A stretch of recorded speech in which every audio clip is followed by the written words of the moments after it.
Alhamdulillahilladzi allafa qulubana 'ala taqwa. Asyhadu an la ilaha illallah wahdahu la syarika lah wa asyhadu anna Muhammadan abduhu wa rasuluh. Amma ba'd. Qala Allah Ta'ala fi kitabihil karim. A'udzu billahi minasyaitonir rajim. Ala bi dzikrillah tatma'innul qulub. Tatma'innul qulub al-ayat. Puji syukur sama-sama kita sampaikan kepada Allah Subhanahu wa taala yang mana pada malam ini kita telah dapat bersama-sama menghadiri pengajian rutin di rumah Bapak Anhar Udin SD. Kemudian selawat dan salam sama-sama kita sampaikan kepada Rasulullah Sallallahu Alaihi Wasallam yang sama-sama kita hormati, yaitu ahli bait yang telah menyediakan tempat kepada kita yang sangat istimewa pada malam ini, dan juga bapak-bapak, ibu-ibu, seluruh ahli pengajian yang dimuliakan Allah Subhanahu wa taala. Di dalam Al-Qur'anul Karim, di mana Allah Subhanahu wa taala menyebutkan hati manusia itu ada 3. Yang pertama adalah fi qulubihim marad, yaitu hati yang punya penyakit, ya. Ada penyakit nifaq, ada penyakit kufur, kan? Dan juga ada penyakit yaitu yai'as, yaitu malas ataupun berputus asa, ya kan? Kemudian yang kedua adalah di mana hati manusia itu yaitu hati yang keras. Jadi Allah Subhanahu wa taala mengumpamakan dalam Al-Qur'anul Karim, "Tsumma qasat qulubukum min ba'di dzalika fahiyatal hijarah aw ashaddu qaswa." Jadi hati itu seperti batu atau lebih keras dari batu. Jadi itulah yang kedua. Maka hati yang keras itu menjadi tidak menerima kebenaran, tidak menerima yaitu hal-hal yang dapat mendekatkan diri kepada Allah Subhanahu wa taala. Yang ketiga adalah hati yang tentram, yaitu jiwa yang mutmainnah, jiwa-jiwa yang damai. Jadi maka oleh sebab demikian dalam hadis Nabi Sallallahu Alaihi Wasallam menyebutkan ada beberapa faktor untuk menjadikan hati kita ini lembut, mudah menerima kebenaran, mudah yaitu untuk merasa peduli, merasa iba, dan juga merasa untuk punya rasa kasih sayang. Sehingga Nabi Shallallahu Alaihi Wasallam pernah menyampaikan dalam sebuah hadis, yaitu barang siapa yang ingin hatinya itu lembut, kata Nabi Shallallahu Alaihi Wasallam, maka hendaklah dia sering-sering memberi makan fakir miskin dan juga mengusap kepala anak yatim. Wa kullu ma marrah, kata Nabi, setiap tangannya yang diusap ke kepala anak yatim itu, setiap sehelai rambut, itulah ukuran kebaikan diberikan kepada yang mengusapnya. Hadis riwayat Muslim. Waman, dan barang siapa yang membuat kebaikan kepada anak yatim, kahataini fil jannah, itu seperti 2 jari ini di dalam surga Allah Subhanahu wa taala. Maka Bapak rahimakumullah, supaya hati kita lembut, maka sering-seringlah kita yaitu memperhatikan orang-orang miskin. Jadi kadang-kadang zaman sekarang mungkin kita sering berkawan yang kaya sama yang kaya, pejabat sama pejabat. Sehingga ketika undangan makan, itu yang lebih dahulu dikasih makan siapa? Orang kaya, ya kan? Jadi dia sudah pernah makan daging yang enak di rumahnya sehingga mubazir makanan. Tapi coba kita undang, ya kan? Petani-petani orang-orang yang susah, ya kan? Kasih 3 orang 1 ekor kambing, kan? Mungkin kambing gulingnya itu akan habis. Tapi kalau kita orang-orang sudah kolesterol, udah banyak pemakan kambing. Kan? Jadi udah darah tinggi lah dan sebagainya. Jadi itulah kalau hati mau lembut, sering-sering memberi makan fakir miskin, dan juga yaitu mengusap kepala anak yatim. Jangan hanya diusap kepalanya. Kan? Kadang-kadang kita melihat anak yatim itu karena melihat mamanya gitu kan. Mamanya cantik, sering-sering ke situ ya kan. Karena ini ada sedikit intermezzo. Kemudian yang ketiga, bagaimana kita untuk menumbuhkan hati kita yang yaitu lembut.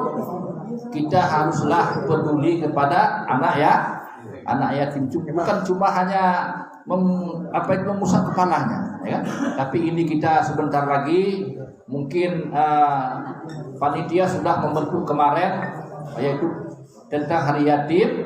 Maka perbanyaklah sumbangan kita ya. Jadi perbanyak. Jadi yang kemarin misalnya 300 naikkan jadi 600 ya. Yang 600 jadi 6 juta ya kan. Karena waktunya masih 3 bulan kan. Bisa dicicil kan. Bulan ini 500 kan. Jadi semakin banyak kita berbagi dengan anak yatim, maka semakin dekat kita dengan Nabi Sallallahu Alaihi Wasallam. Kemudian yang ketiga adalah yaitu qiraatul Quran wa tadabburih, membaca Al-Quran dan mentadabbur Al-Quran. Membaca seperti anak-anak kita tadi ya kan. Kemudian mentadabbur. Sahabat Nabi Sallallahu Alaihi Wasallam itu setiap hari dia mentadabbur ayat Al-Quran 10 ayat. Dia baca nanti 100 ayat, kemudian dia berhenti, dia tadabbur, dia renungi yaitu makna kandungan dari ayat 10 ayat setiap hari. Maka kalau kita misalnya dalam umur hidup kita 30 tahun, mungkin kita sudah hafal makna ayat Al-Quran. Afala yatadabbaruna Al-Quran am ala qulubin aqfaluha, kata Allah. Apakah kalian tidak mau untuk mentadabbur Al-Quran? Apakah hati sudah tertutup? Jadi hati kita ini keras karena tidak mau merenungi makna ayat Al-Quran. Sehingga kata Allah dalam Al-Quran, yaitu kalhimar yahmilu asfara, seperti keledai yang dia membawa di atasnya itu kitab-kitab tapi dia enggak paham ya. Jadi oleh sebab demikian mentadabbur Al-Quran itulah untuk melembutkan hati kita. Kemudian yang keempat adalah yaitu dengan bergaul dengan orang-orang yang saleh. Jadi di mana kita bergaul dengan orang saleh itu tentu di pengajian. Kalau di warung kopi ceritanya udah lain. Ada cerita politik, ada cerita cewek itu kan, anak-anak muda ini kan, jadi kalau di pengajian itu disitulah tempatnya, yaitu kita berteman dengan orang-orang yang saleh. Maka nanti di hari kiamat kata Allah Subhanahu Wa Taala akan bermusuh semua yang berteman di dunia ini, illal muttaqin, kecuali orang yang bertakwa. Al-akhillau ba'duhum li ba'din yauma idzin adu illal muttaqin. Jadi sehingga lam attakhil fulanan khalila. Ya Allah, kenapa waktu di dunia dulu saya enggak pernah berteman dengan Ustaz Chandra, dengan Ustaz Sabar kan? Tapi teman saya adalah pejabat-pejabat semuanya. Menyesal kita itu kan.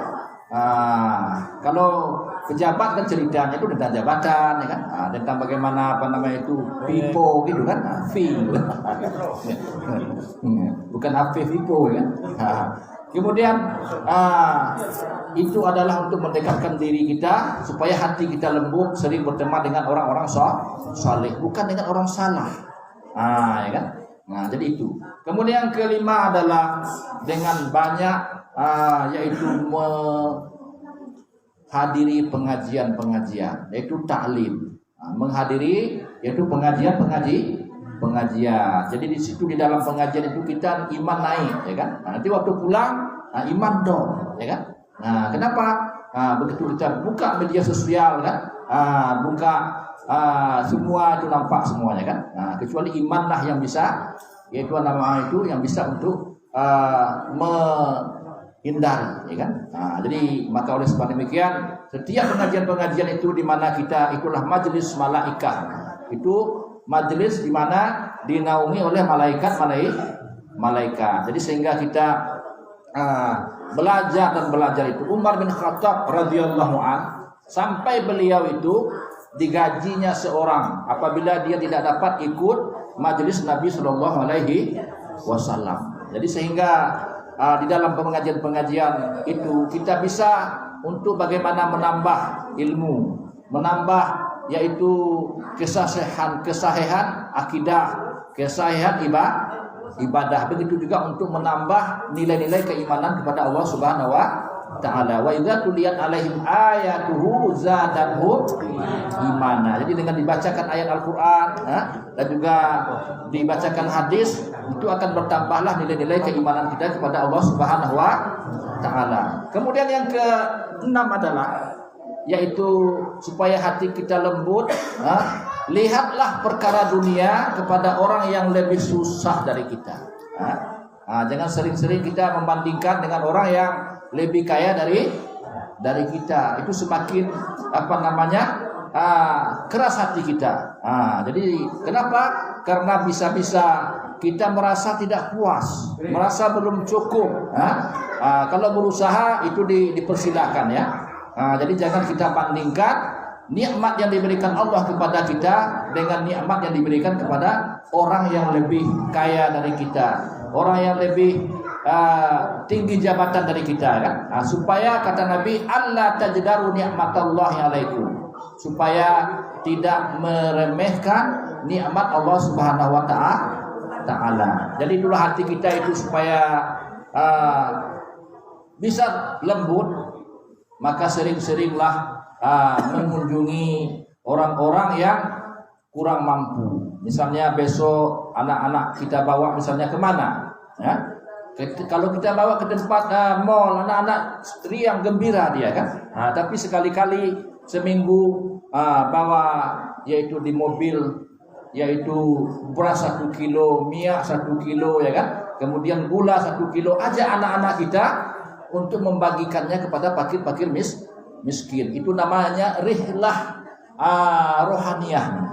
Rihlah kerohanian. Sehingga anak-anak kita itu di mana anak yatim, di mana fakir miskin, nanti dia timbul kepedulian. Jadi kalau ke mall kita bawa, nanti dia cerita dengan kawannya, saya kemarin dibawa ayah saya naik apa itu kan. Jadi tapi ketika kita bawa kepada yaitu mereka-mereka yang tidak mampu, sehingga terbiasalah anak kita itu menjadi manusia yang peka terhadap lingkungan. Makanya kita untuk menghadirkan hati kita yang lembut itu, yaitu kita harus datangi orang-orang yang tidak mampu dengan berbagi dengan mereka, sehingga terkadang kita lihat bagaimana kehidupan mereka ya kan. Kadang-kadang sangat-sangat memprihatinkan. Jadi itulah sebagai untuk bagaimana hati kita ini bisa menjadi lembut ya kan. Kemudian juga bagaimana untuk menghadirkan hati kita yang lembut adalah zikrullah, yaitu memperbanyak zikir kepada Allah Subhanahu wa taala. Jadi berzikir pagi, berzikir yaitu sore kan, subhanallah bihamdi subhanallahil azim, 100 kali pagi 100 kali sore, itu akan melembutkan hati. Ala bizikrillah tatmainnul qulub. Bukankah dengan berzikir kepada Allah hati itu akan menjadi tenang, tentram ya kan. Jadi kalau kita sering berzikir, hati kita itu tenang, tentram ya kan. Itu obat untuk bagaimana menghindari hati yang keras. Kemudian yang ke-8 adalah yaitu untuk bagaimana kita berdoa kepada Allah Subhanahu wa taala. Jadi berdoanya itu di mana yang paling tepatnya, yaitu ketika waktu sahur ya. Ketika waktu sahur, begitu mau 15 menit lagi kalau di sini sudah terdengar ngaji di masjid ya kan. Di situlah kita berdoa kepada Allah Subhanahu wa taala. Jadi kita membaca yaitu la ilaha illallah wahdahu la syarikalah lahul mulku wa lahul hamdu wa huwa ala kulli syai'in qadir. Kemudian astaghfirullah. Itulah itu kita ulang-ulangi kan. La ilaha illallah wahdahu la syarikalah lahul mulku wa lahul hamdu yuhyi wa yumiitu wa huwa ala kulli syai'in qadir. Astaghfirullah. Boleh kita tambah wa atubu ilaih kan? Jadi waktu itulah. Sehingga itu akan menjadi hati kita akan lembut, akan mudah tersentuh dengan ayat-ayat yang dibacakan oleh Allah, oleh ustaz-ustaz, ya kan? Ayat-ayat Allah Subhanahu wa taala. Itu dengan yaitu doa-doa yang kita baca. Boleh juga dengan doa-doa yang lain, sehingga Nabi sallallahu alaihi wasallam itu Allahumma inni a'udzubika min qalbin la yakhsha. Ya Allah, aku berlindung kepadamu dari hati yang tidak khusyuk. Hati yang keras, ya kan? Jadi Nabi itu berdoa, wa min nafsil la tashba, dan dari jiwa yang tidak pernah kenyang, tidak pernah puas. Wa min du'ail la yustajabalah, dan dari doa yang tidak dikabulkan Allah. Kemudian juga yang ke-9 adalah yaitu sedikit makan. Jangan sedikit-dikit makan kan. Jadi kita beda, kalau Nabi itu sedikit makan, kita sedikit-dikit makan gitu kan. Jadi inilah sedikit makan, qillatut ta'am. Jadi bagaimana caranya? Itu adalah dengan apabila sebelum lapar makan, sebelum kenyang sudah berhenti. Jangan dibalik, begitu lapar makan, begitu sudah kenyang sekali baru innalillah kan, berhenti gitu. Jadi itulah mensedikitkan makan itu. Bisa juga itu artinya berpuasa. Sehingga kalau kita berpuasa, kita merasa bagaimana lapar, bagaimana menahan haus, ya kan? Mau minum nggak boleh minum dan sebagainya, kan? Jadi itulah sedikit dari memakan makanan tidak banyak-banyak. Jadi kemudian yang selanjutnya, yang ke-10 mungkin kita sampaikan di 10 saja Bapak rahimakumullah ya. Nanti itu akan banyak sebenarnya, kan. Jadi yang ke-10 adalah lupa saya itu. Jadi yang ke-10 adalah bagaimana untuk menghadirkan supaya hati kita itu tenang dan juga lembut, yaitu dengan lupa, kan?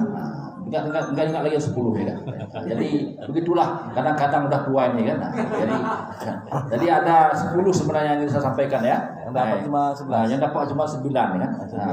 Jadi Bapak rahimakumullah, inilah upaya-upaya bagaimana untuk supaya hati kita itu menjadi lembut, ya. Jadi kita upayakan di dalam kehidupan kita. Yang terakhir adalah salat tahajud. Lupa saya. Alhamdulillah, ya. Jadi salat tahajud. Jadi salat tahajud itu adalah akan menjadikan hati kita tenang.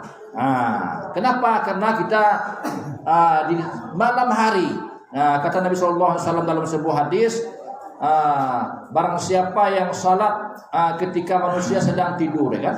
Jadi tadkhulul jannata bisalam, maka dia masuk surga dengan selamat, ya kan? Jadi manusia lagi tidur, kita salat, salat malam, ya kan? Maka Nabi SAW kalau beliau lupa salat malam, dia menggantikan dengan 12 rakaat sebelum waktu duha. Sebelum nanti jam 8, jam setengah 8 dia salat sampai 12 rakaat. Jadi bagaimana caranya? Kita coba Bapak rahimakumullah, ya. Jadi dari bulan ini kita mulai dapat 3 malam minggu ini, minggu depan naikkan 4 malam, ya kan? Minggu depan terus sampai 3 bulan, sampai 3 tahun, sehingga salat malam itu menjadi yaitu enak kita laksanakan. Kalau istilah pepatah mengatakan itu bisa karena biasa, yang berat bisa menjadi ringan. Itu adalah dari 10 yang saya sampaikan tadi, bagaimana supaya hati kita itu bisa lembut dan supaya bisa menerima kebenaran dan juga mudah yaitu untuk khusyuk di hadapan Allah Subhanahu wa taala. Ya ayyuhalladzina amanu, wahai orang-orang yang beriman, alam ya'ni lil ladzina amanu an takhsha'a qulubahum li dzikrillah, belumlah waktunya sampai kepada kamu untuk bagaimana kamu tundukkan hati kamu itu untuk khusyuk kepada Allah Subhanahu wa taala. Kita sudah melihat umur kita sudah sekian, ya. Jadi masih juga kita hubung dunia, ya. masih ubud dunia, masih apa namanya itu, bermegah-megah dengan dunia, ya kan. Jadi sehingga itulah yang membawa hati kita itu semakin mudah rasanya. Ibarat orang, ya kan, melihat anak gadis seorang, ya kan, apalagi itu lupa sama istri sendiri gitu kan. Itu ibarat kata-katanya kan. Jadi dunia, ya kan. Jadi dunia mata, ya kan. Dunia itu adalah sangat indah, ya kan, rasanya. Jadi Bapak rahimahullah, demikianlah yang dapat saya sampaikan pada malam ini, supaya hati kita menjadi khusyuk dan juga tenang dan lembut, maka kita amalkanlah paling kurang 3 atau 2 dari 10 perkara itu. Demikian saja yang dapat saya sampaikan. Saya kembalikan kepada moderator. Billahi taufiq wal hidayah. Assalamualaikum warahmatullahi wabarakatuh.